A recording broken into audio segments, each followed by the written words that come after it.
Assalamualaikum warahmatullahi wabarakatuh.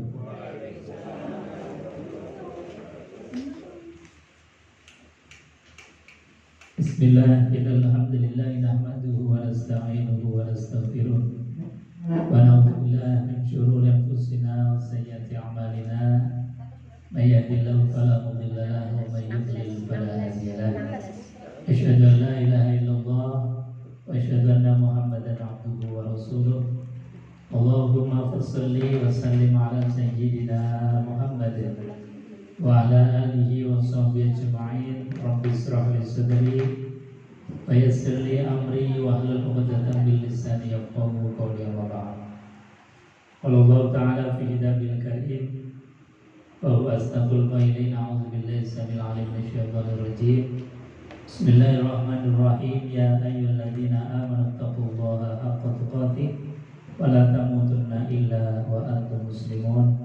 Shadaqallahul azim wa sadaqa rasuluhul karim wa nahnu ala dzalika minasyahidin walhamdulillahi rabbil alamin.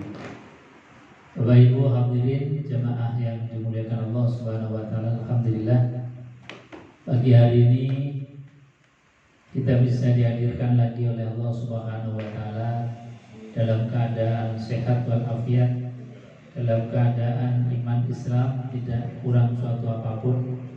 Maka tidaklah elok dan tidak ada kalimat yang patut kita ucapkan kecuali kalimat hamdalah, alhamdulillah. Kedua kalinya salawat dan salam kita aturkan kehadiran baginda Nabi Muhammad Sallallahu Alaihi Wasallam. Mudah-mudahan dengan kita bersalawat kepada beliau, kita diakui sebagai umatnya. Mungkin kita awali bersalawat dulu. Ini lama kita nggak salawatan. Kita salawat ibu-ibu saja. Allahumma shalli ala sayyidina Muhammadin tibbil qulubi wa dawaiha wa afiyati abdani wa shifaiha wa nuril absari wa diyaiha wa ala alihi wa sahbihi wa sallim. Bapak Ibu hadirin jemaah yang dimuliakan Allah, salawat tadi namanya salawat tibil qulub. Jadi obatnya hati. Siapa obatnya hati? Itu adalah baginda Rasulullah Sallallahu Alaihi Wasallam. Artinya apa? Pagi hari ini kita hadirkan Rasulullah dalam hati kita, dalam pikiran kita, karena baginda Nabi itu tibil qulub, dokternya hati kita. Wadawaiha, sekaligus adalah obatnya kita. Jadi sudah dokter, sudah juga jadi obat. Itulah Rasulullah. Nah, Rasul sebagai tibil qulub, Rasul sebagai obatnya hati dan dokternya hati, itu karena baginda Rasulullah SAW dalam perilaku dan dalam akhlak kehidupan beliau itu adalah Al-Quran. Makanya Nabi itu disifati akhlaquhul Quran atau khuluquhul Quran. Akhlaknya Rasulullah itu adalah Al-Quran. Maka ketika kita belajar Al-Quran, itu artinya kita belajar sisi-sisi hidupnya Rasulullah, akhlaknya Rasulullah yang menjadi obat kita. Maka di mana-mana kalau kita ngaji, saya ngaji, itu pasti ngajak, ayo kita berobat dengan Quran. Ayo kita obati hati ini dengan Al-Quran. Kita minta nasihat dengan Al-Quran. Kita berdialog dengan Al-Quran. Termasuk tadi saya ngaji di Akpol, kita semua personil diajak untuk bareng-bareng mengambil obat dari Al-Quran. Jadi bukan dari penceramahnya. Kalau penceramahnya ini hanya mengantarkan penceramahnya sendiri, ustadznya sendiri, bareng-bareng kita sedang mengoreksi, membetulkan general check up hati kita. Jadi hanya mengantarkan bareng-bareng. Artinya apa? Bahwa yang mengobati sejatinya diri kita. Kita hadirkan Rasulullah dalam hati, dalam pikiran. Insya Allah kita diberikan hati yang qalbun salim. Amin Allahumma amin. Kita lanjutkan kajian tafsir Al-Quran, masih pada surat Al-Baqarah. Sekarang ayat 116. 16.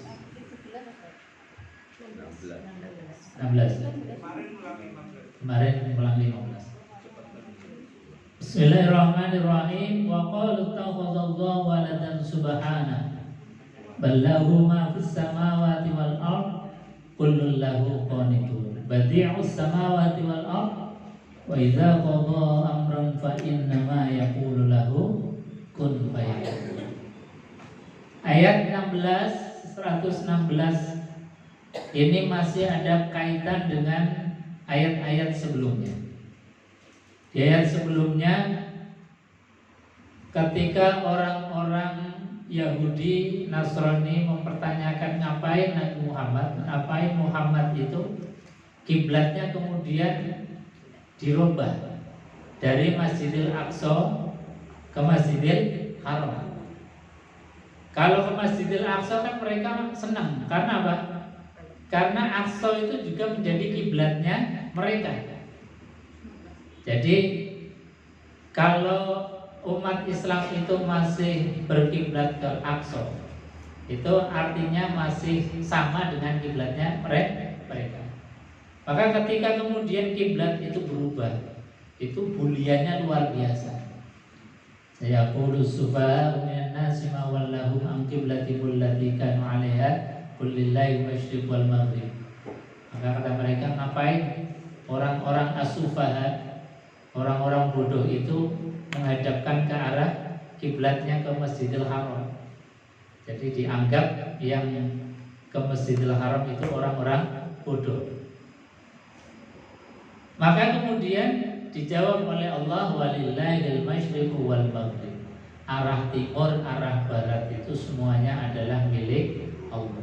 Jadi sejatinya kiblat itu bukan kepada Masjidil Aqsa atau Masjidil Haramnya, tetapi karena perintahnya Allah. Kalau Allah perintahkan kita ini untuk mengarahkan ke Masjidil Aqsa, ya kita ke sana karena perintah Allah. Ketika Allah merintahkan ke Masjidil Haram, ya kita ke Masjidil Haram karena memang itu perintah.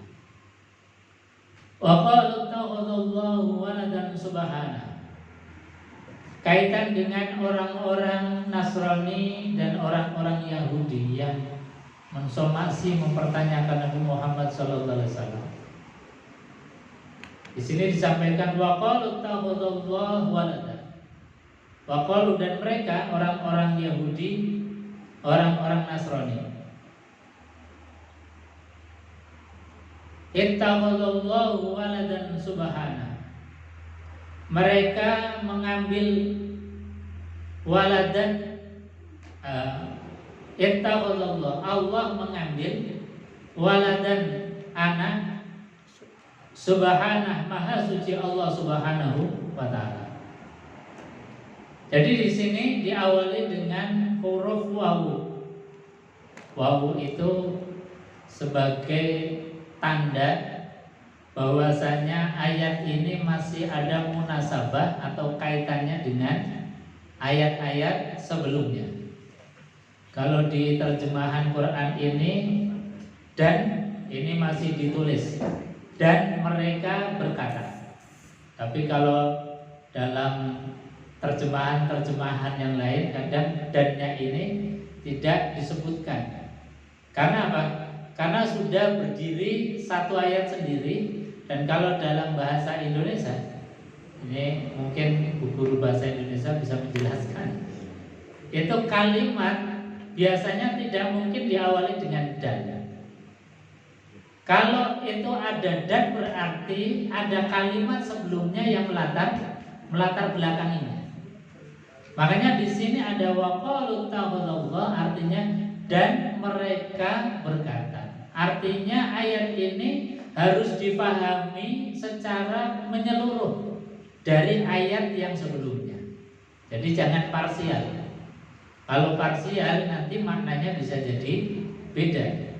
Makanya harus dirunut dari ayat sebelumnya. Karena apa? Itu menyambung, ada sambungannya.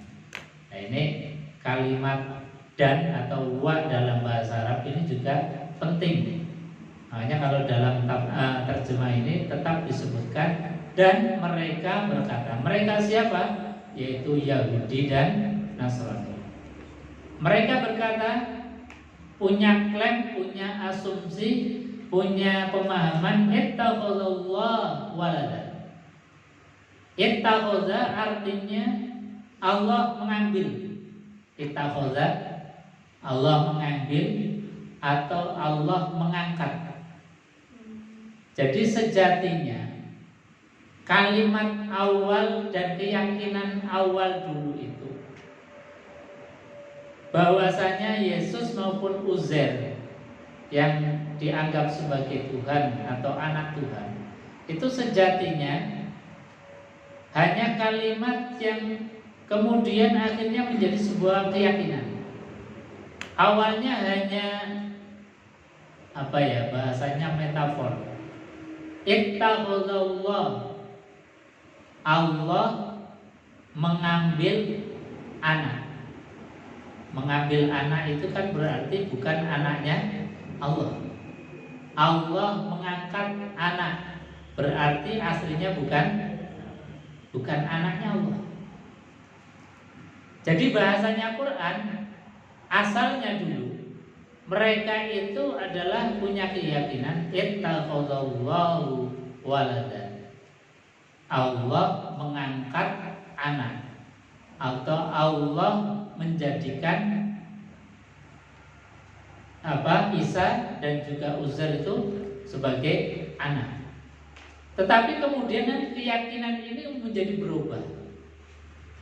Yang asalnya itu hanya metafor ya. Sekarang kalau kita misalnya waliullah, kekasih Allah, itu kan bukan berarti kemudian menjadi pacarnya Gusti Allah atau kekasihnya Allah, kan bukan. Waliullah artinya orang yang dikasihi oleh Allah. Atau dalam ayat Al-Qur'an ada nisaullah, perempuan-perempuannya Allah. Itu bukan berarti Allah itu punya istri atau punya anak perempuan.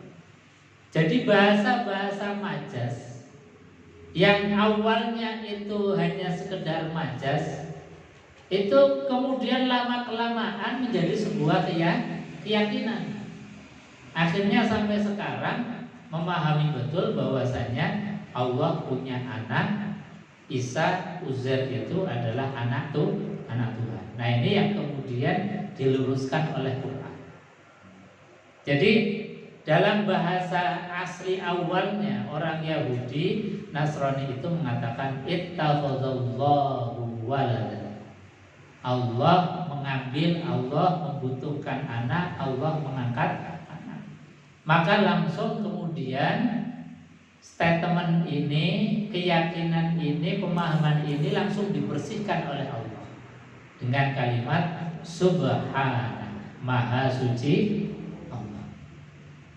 Jadi hal-hal yang berbau kesyirikan, meskipun itu hanya kalimat, statement, apalagi sudah menjadi keyakinan, itu Quran langsung betul-betul punya perhatian khusus. Karena apa?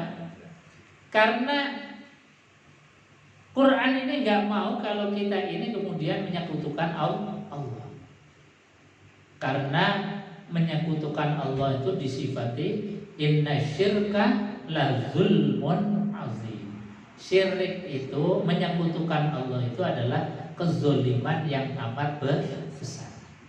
Bahkan melebihi dari membunuh, melebihi dari berzina. Makanya supaya orang tidak terjerumus ke dalam kezoliman, la zulmun azim, Allah kemudian mereaksi dengan cepat. dengan mengatakan subhana, maha suci Allah. Nah, ini reaksi-reaksi cepat dari Allah Subhanahu wa taala khususnya dalam masalah akidah. Ini harus menjadi perhatian penting kita. Kita misalnya ada kalimat, ucapan, perbuatan yang nyerempet-nyerempet syirik, itu harusnya kita punya reaksi yang sama, reaksi yang cepat, jagani, membentengi kita, diri kita, anak-anak kita, keluarga kita dari perbuatan-perbuatan yang tasyabbuh lil musyrikin, menyerupai terhadap orang-orang musyrik. Makanya sekali lagi statementnya orang Yahudi, Nasrani yang mengatakan ittakhadallah walada, Allah mengangkat anak, Allah kemudian menjadikan anak, ini langsung disterilkan, dibersihkan oleh Allah Subhanahu, maha suci Allah. Bal lahu ma fis samawati wal ard, bahkan lahu bagi Allah Subhanahu wa taala ma fis samawati wa ma wal ard, apa yang ada di langit dan apa yang ada di bumi. Ini adalah milik Allah Subhanahu wa taala. Makanya di ayat yang sebelumnya itu disampaikan walillahil masyriq wal maghrib. Semua arah itu milik Allah, baik arah timur maupun arah barat. Sehingga di dalam fikihnya ketika kita sholat misalnya nggak tahu arah kiblat yang pasti, makanya sudah kita tetapkan yakin bahwa sana itu adalah kiblat, ya sudah kita sholat dengan keyakinan kita. Meskipun mungkin arahnya salah, bahkan mungkin 180 derajat berbalikan dengan Ka'bah, tapi kalau kita ini yakin yang sana, ya sudah sholat dengan keyakinan kita. Kecuali kemudian ada yang memberitahukan, Bu, Pak, sholatnya salah. Nah baru kita balik hadap sesuai dengan arah yang benar yang diberitahukan oleh seseorang. Tapi ketika kita yakin dan tidak ada yang memberitahukan, sampai kita selesai, sampai waktunya habis, ya sudah, berarti sholat kita walillahil masyriqu wal maghrib. Arah manapun itu adalah arah kiblat menghadap Allah Subhanahu wa taala. Makanya kita nggak usah terlalu ribut, yang penting kita yakin terhadap kiblat kita. Maka di dalam hadis disebutkan kalau kita ini sholat sunnah, bepergian kemana saja, ya sudah, mau ke Jawa Timur kita sholat ke arah timur nggak masalah, nggak harus menghadapkan ke arah yang semestinya kita. Kecuali sholat wajib. Kecuali apa? Sholat wajib. Kalau sholat wajib, Nabi SAW turun dari kendaraan, kemudian Rasulullah hadapkan ke arah kiblat. Jadi ini yang diambil oleh Imam Syafi'i, bahwa kalau sholat wajib itu harus turun dari kendaraan, kemudian sholat kita dengan keadaan mustaqbilal kiblat. Nah Ustaz, kalau naiknya pesawat itu anjlok sih, apa harus turun dulu? Nah kalau dalam mazhab Imam Syafi'i, kalau dalam seperti itu, kita tetap sholat karena waktunya sudah datang. Namanya sholat li hurmatil waktu, menghadapnya kemana aja. Meskipun kita mungkin mau ke Australia, berarti kita jalannya menghadap ke arah selatan. Atau kita mau ke Kalimantan, berarti pesawat kita menghadap ke arah utara. Kita tetap sholat menghadap kemana saja. Tetapi setelah nanti kita turun sampai ke tujuan, dalam pemahaman saran hukumnya Imam Syafi'i, itu kita disuruh untuk i'adatus sholat, mengulang sholat. Karena apa? Karena sholat yang tadi kita kerjakan belum memenuhi standar syarat sahnya sholat. Karena syarat sahnya sholat wajib itu adalah mustaqbilal kiblat. Ini kalau dalam pemahaman Imam Syafi'i. Jadi dalam pesawat kita sholat karena waktunya sudah datang, namanya sholat li hurmatil waqti, ya sholat zuhur ya zuhur 4 rakaat sambil duduk, asar ya 4 rakaat sambil duduk, atau mau dijamak juga boleh. Nanti setelah turun dari pesawat baru kita ulangi sholatnya lah. Tapi dalam pemahaman Imam Ahmad itu beliau memberikan pandangan yang berbeda, saran hukum yang berbeda, yaitu apa? Karena di pesawat itu dalam keadaan doruri, terpaksa, darurat, masyarakat, susah, maka saat itu kita mendapatkan kemudahan dari Allah Subhanahu wa Ta'ala. Maka kalau menurut beliau ya tetap sholat zuhur, tidak usah turun dari pesawat, menghadapnya juga kemana saja. Kalau nggak ada wudu bisa dengan tayamum, itu sudah dianggap cukup tanpa harus mengulangi lagi. Nah kira-kira kalau kita milih yang mana?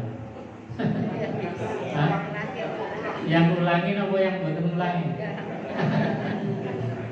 Nah ini menjadi khiyar kita, pilihan kita. Monggo dipilih yang menurut kita paling mantapkan hati. Kalau misalnya ada waktu bisa iadah mengulangi, monggo. Tapi biasanya pas di perjalanan namanya juga ngulang ros-ros. Jadi kita bisa mengambil satu pendapat hukum yang bisa meringankan kita, bisa meringankan kita, karena dua-dua pendapat ini sah di dalam ranah pandangan hukum, karena ijtihadnya punya dasar masing-masing. Jadi sekali lagi saya tidak mengarahkan harus ini harus itu, tetapi saya kembalikan pada kemantapan kita atas ilmu yang kita dapatkan. Nah, yang paling mantap kita kerjakan. Misalnya saya tak milih pendapatnya Imam Ahmad yang membolehkan karena saat itu sudah dalam keadaan darurat, rukhsah. Maka dalam keadaan darurat, fa inna ma'al usri yusra, inna ma'al usri yusra. Kalau susah langsung dibukakan pintu mudah dari Allah Subhanahu wa Ta'ala. Jadi nggak usah ribut. Kalau misalnya ada orang pengen pulang, ya sudah biarkan. Kita pas lagi Rasulullah ya sudah ngambil pendapat yang, jadi nggak usah ribut masalah. Kalau kita dalam perjalanan ada pemimpin, namanya Amirus Safar, jadi pemimpin perjalanan. Ya seyogianya sebaiknya kita ngikuti apa yang diarahkan pemimpin kita. Kita sholat di pesawat, ya sudah sholat saja.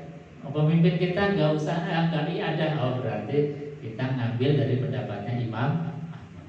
Kalau misalnya pemimpin kita dilalah mengikuti Imam Syafi'i, setelah turun sholat lagi, ya udah kita ngikuti saja. Jadi ittiba li ulil amri, mengikuti ulil amri atau pemimpin itu lebih baik. Jadi kurangi perdebatan yang menjadikan konflik, minimal jadi buah bibir yang kemudian jadi nggak enak, rasan-rasan dan sebagainya. Yang penting ada dasar dalil, kemudian kita kembalikan kepada kemantapan hati kita masing. Jemaah yang dimuliakan Allah, jadi ma fis samawati wal ard, apa yang ada di langit dan di bumi itu adalah milik Allah Subhanahu wa Ta'ala. Maka milik Allah ini bisa kemudian menjadi milik kita. Kita diberikan oleh Allah Subhanahu wa Ta'ala yang awalnya milik Allah. Dalam sebuah hadis Rasulullah Shallallahu Alaihi Wasallam, man sholal fajr, barang siapa yang sholat fajar itu khairun minad dunya wa ma fiha, itu lebih baik dibandingkan dengan misalnya kita dikasih dunia dan seisinya. Kalau kita dikasih kapling atau petak di kelenteng sari aja rasanya senang. Ini dikasih petak oleh Allah, dunia dan seisinya, tapi nggak ada yang rebutan, nggak ada yang rebutan, nggak ada yang mau. Padahal ini tawaran yang spektakuler. Ibu-ibu kalau belanja misalnya ada hadiah rumah misalnya, wah belanjanya tambah sergap, belanjanya tambah sergap. Padahal apa? Hadiahnya cuma kapling sepetak. Tapi dengan iming-iming itu, karena iming-imingnya itu konkret, real, bisa dilihat. Bahkan mungkin kuncinya sudah dicanel ya. Kalau mobil juga sudah dipapang di depan Toserba, misalkan supermarket, rasanya senang, semangat untuk belanja. Tapi ketika Rasulullah SAW menawarkan dengan barang siapa yang sholat fajar 2 rakaat, maka akan diberikan oleh Allah atau seakan-akan atau lebih baik dibandingkan dengan kita diberikan dunia dan seisinya. Sejatinya artinya bahwa ketika kita bangun, kemudian yang dipikirkan pertama kali bukan siapa-siapa kecuali zat yang membangunkan kita, yang menghidupkan kita kembali, itu sejatinya kita sudah menjadi orang yang paling kaya di dunia. Bangun dari tidur, baru buka mata, belum terpikirkan panci, belum terpikirkan kompor, belum terpikirkan belanjaan atau kerjaan kita di kantor. Tapi yang terpikirkan pertama kali itu zat yang menghidupkan kita. Itu saat ingat Allah, apalagi dilanjutkan dengan 2 rakaat fajar, itu sejatinya kita sedang berada atau sedang menjadi orang paling kaya di dunia. Sholat fajar itu apa? Dalam bahasan fikih itu sholat yang dilakukan di waktu fajar. Waktu fajar itu pokoknya masuk waktu subuh dan kita belum melakukan sholat subuh. Jadi waktu fajar, waktu setelah terbitnya fajar sidik, di waktu-waktu subuh, itu namanya waktu fajar. Nah, sholat fajar itu bisa sholat sunnah 2 rakaat. Yang kita niatkan sholat fajar, usolli sunnatal fajri rakaataini mustaqbilal kiblati adaan lillahi ta'ala. Atau kata para ulama, sholat fajar itu bisa juga sholat qobliyah subuh 2 rakaat. Jadi kalau kita sebelum sholat wajib, sholat sunnah 2 rakaat subuh, itu juga bisa dinamai sholat fajar. Atau kalau kita misalnya bangunnya agak terlambat, kita ke masjid sudah iqamah, maka sholat subuh pun itu disebut sebagai sholat fajar. Jadi bisa sholat fajar, sholat sunnah fajar 2 rakaat, atau sholat sunnah qobliyah, atau sholat subuh itu sendiri, itu juga sholat fajar. Artinya yang menjaga sholat subuh dengan baik, syukur ditambah dengan qobliyah, syukur ditambah dengan sholat fajar atau sholat sunnah apapun, itu mendapatkan satu kemuliaan lebih baik dibandingkan dengan dunia dan seisinya. Karena ini nggak tampak hadiahnya, ini diiming-imingi gitu aja, banyak yang masih mancal kemul. Enak tidur, enak kita ini teruskan mimpinya, padahal diiming-imingi oleh Allah melalui lisan Rasulullah dengan iming-iming yang luar biasa. Bahkan dalam hadis Rasulullah SAW ini akan diberikan tadi kaplingan rumah di surga. Dalam hadis disebutkan, kalau kita di dunia punya banyak rumah, ada di Kelenteng Sari, kalau kayak Pak Dwi ada di Bogor, ada di Jakarta, luar biasa. Kita punya banyak rumah di dunia. Kalau ada yang punya kos-kosan barang, pintunya puluhan pintu, tapi kita belum menjamin bisa punya rumah di surga. Makanya kita harus punya upaya.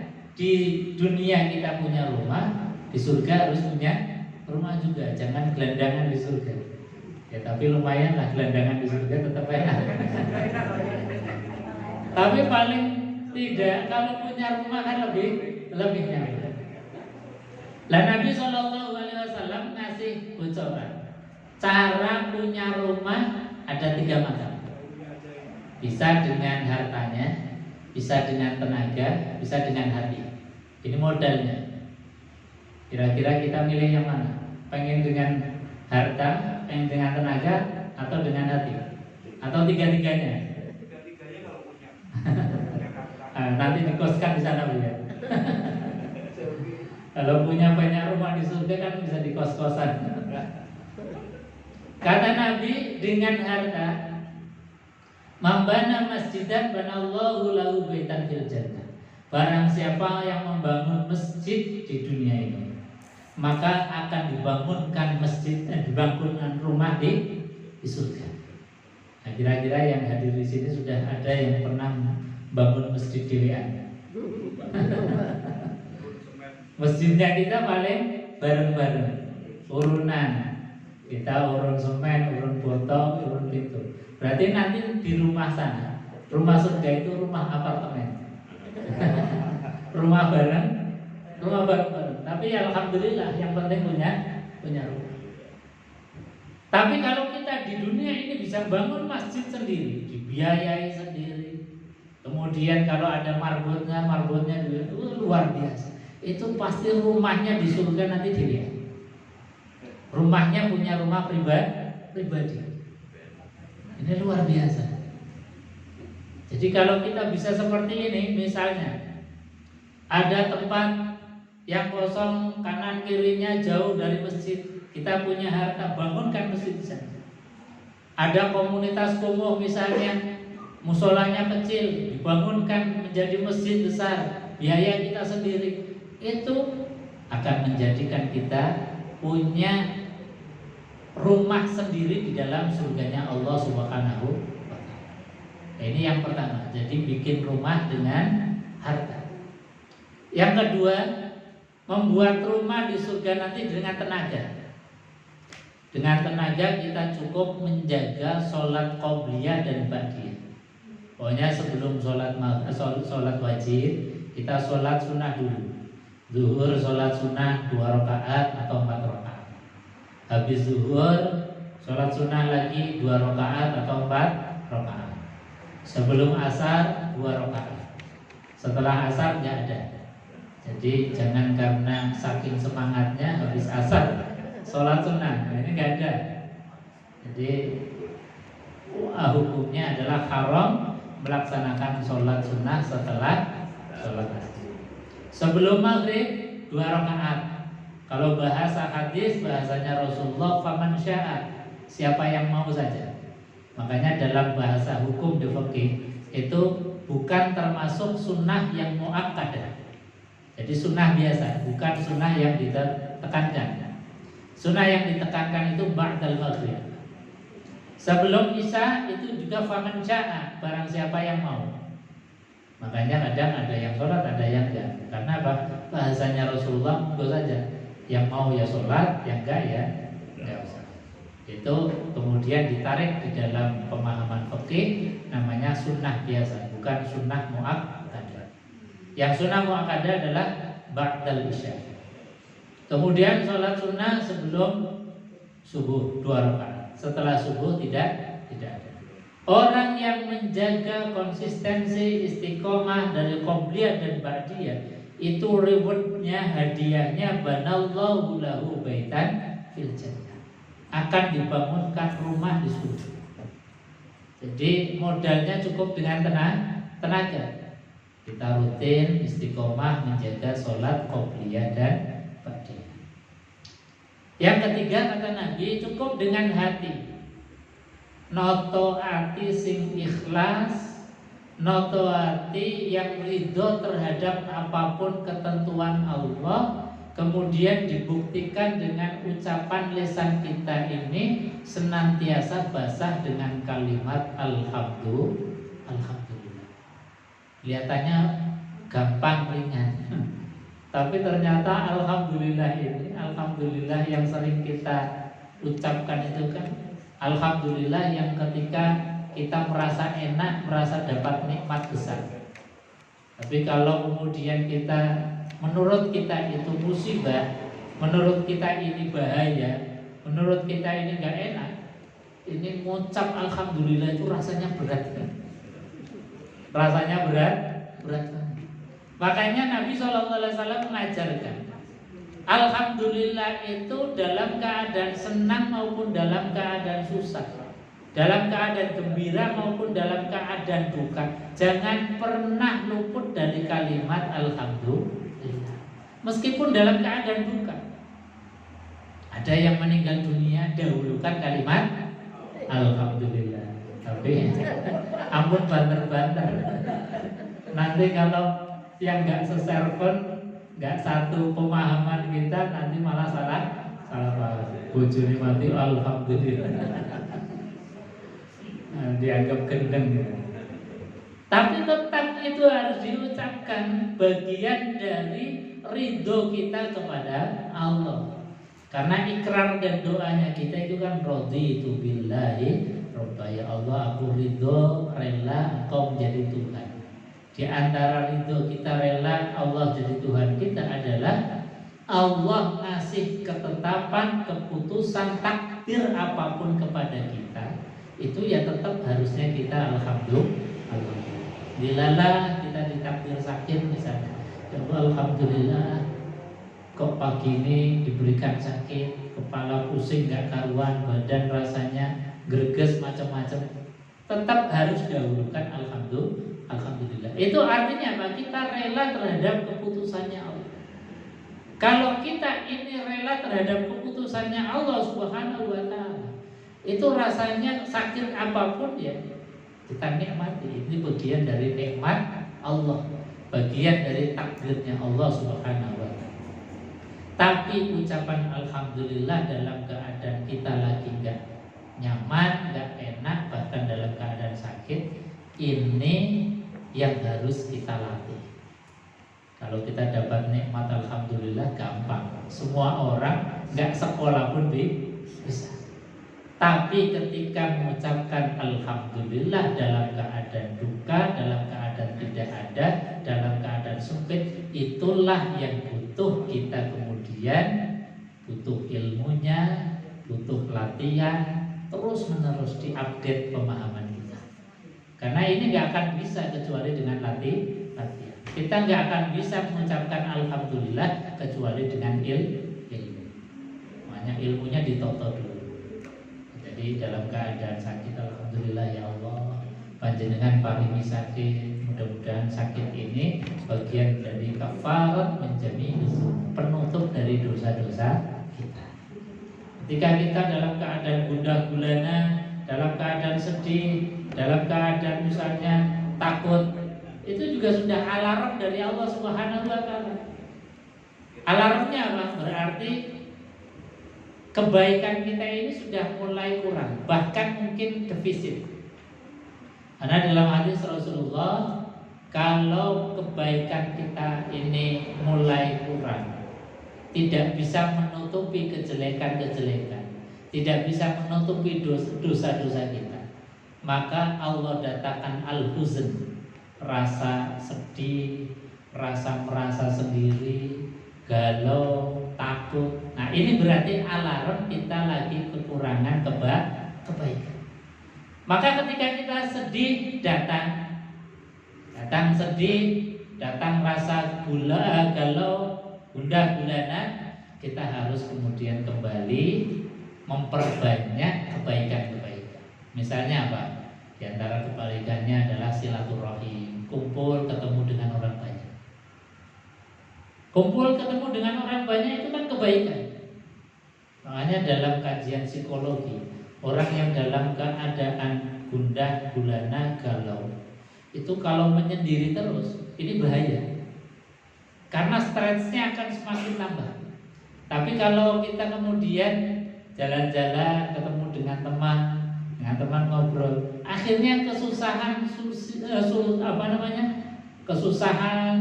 susah hidupnya kita ini jadi hilang. Mengalipur dengan teman-teman dengan ketemu teman, guyon, ngobrol, udah hilang, sedihnya hilang. Jadi sebetulnya ilmunya Quran itu luar biasa. Ini kalau kita kaji, kalau kita ambil dialog dengan Quran, menjadi solusi apapun dari kesedihan, dari gundah gulanannya kita. Bapak Ibu yang dimuliakan Allah Subhanahu wa taala. Jadi Allah sampaikan ma fis samawati wal ard, apa yang ada di langit di bumi itu adalah milik Allah. Maka ayo kita ketika diberikan oleh Allah Subhanahu wa taala sarana untuk mendapatkan dunia dan seisinya, yaitu sholat qobliyah subuh atau sholat fajar, kita laksanakan. Insya Allah hati kita ini rasanya nyaman, rasanya nggak punya beban. Karena apa? Karena kita sudah pede. Jadi merasa kaya itu menjadikan dia di kita ini pede. Tidak kemudian minderan ketemu orang yang punya mobil baru Alphard, kita sudah minder. Tetangganya punya beli motor baru, minder. Punya beli kapling yang baru, rumah baru, kita kemudian minder. Jangan pernah minder dengan perkara-perkara dunia kalau kita ini sudah diberikan oleh Allah dunia dan seisinya. Menjaga sholat subuh dengan sebaik-baik. Kullun lahu qanitun. Kata Allah Subhanahu wa taala, semua tunduk kepada Allah. Jadi disampaikan oleh Allah, kullun, semuanya makhluk yang ada di muka bumi, langit, semesta ini tunduk kepada Allah Subhanahu wa taala. Bahkan alam semesta ini semuanya bertasbih, semuanya tunduk terhadap perintah Allah.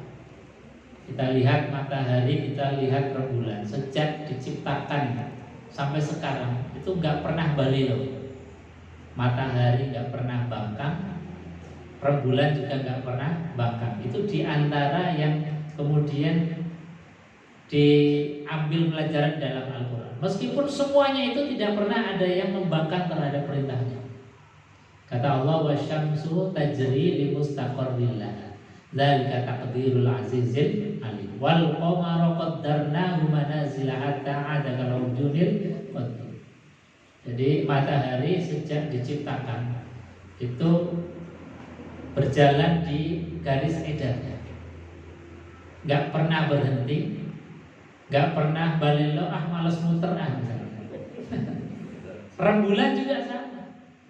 Kita nggak bisa bayangkan, andai kata rembulan matahari itu seperti manusia, disuruh sholat di dinding, bahkan kadang-kadang malah bablas nggak sholat. Andai kata matahari sejenak saja itu berhenti, nggak mau tunduk terhadap perintahnya Allah, wasyamsu tajri li mustaqarrin laha, itu bisa bahayanya luar biasa. Benturan-benturan benda-benda langit nggak terelakkan. Sama juga dengan rembulan. Kalau rembulan ini nggak mau berputar di porosnya, nggak mau berputar di garis edarnya, ini juga bahaya. Berantem sendiri antara benda-benda langit. Kalau benda-benda langit sudah benturan, maka yang terjadi itu adalah bencana untuk alam semesta. Nah, sejatinya kita ini diperintahkan oleh Allah, wa ma umiru illa liya'budu. Kita tidak diperintahkan Allah kecuali untuk menyembah kepada Allah Subhanahu wa taala.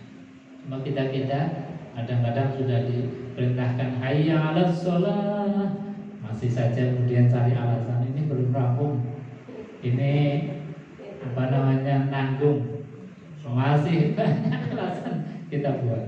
Artinya bahwa benturan-benturan atas kita berhenti dalam menyembah kepada Allah itu sejatinya menjadikan kita ini kemudian menuju kepada kerusakan. Akan disampaikan oleh Allah, kullun lahu qanitun, semuanya itu qanitun, taat, tunduk kepada Allah Subhanahu wa taala, kecuali yang namanya manusia. Manusia ini karena punya pikiran, kadang-kadang tunduknya ini kolo-kolo. Kalau pas ada kepentingan diri sendiri, Makanya kalau pas lagi ada kepentingannya, tahajudnya sergemnya luar biasa. Tapi ketika lagi dalam keadaan sehat, nyaman, tahajudnya mulai. Jadi Allah kita libatkan itu sejatinya bukan karena rindu kepada Allah, tapi biar Allah menyelesaikan problem kita. Nah ini sebetulnya hal yang paling mendasar di dalam ibadah kita. Kita seringkali dekat dengan Allah karena pengen kita selesai problem hidup kita. Bukan karena rindunya kita kepada Allah, bukan karena ada rasa kita sebagai Abdullah hambanya. Maka harus dilatih terus. Dari mulai kita butuhnya Allah karena hadir nafsi kepentingan kita dilatih butuhnya Allah ini karena kita itu abd. Kita ini hamba. Pantasnya hamba ya tunduk, ruku dan sujud. Seyogianya hamba itu ya ruku, sujud itu sudah pasnya begitu. Jadi ketika kita ruku, sujud itu rasanya sudah betul-betul kita sebagai hamba Allah Subhanahu wa taala. Maka untuk menjadikan kita latihan menjadi hamba, paksakan kita setiap kali hayya 'alas shalah bergegas ambil air wudhu, bergegas kita untuk melaksanakan ibadah sholat. Jangan diem-diem. Mudah-mudahan ada manfaatnya. Sebelum ditutup mungkin ada yang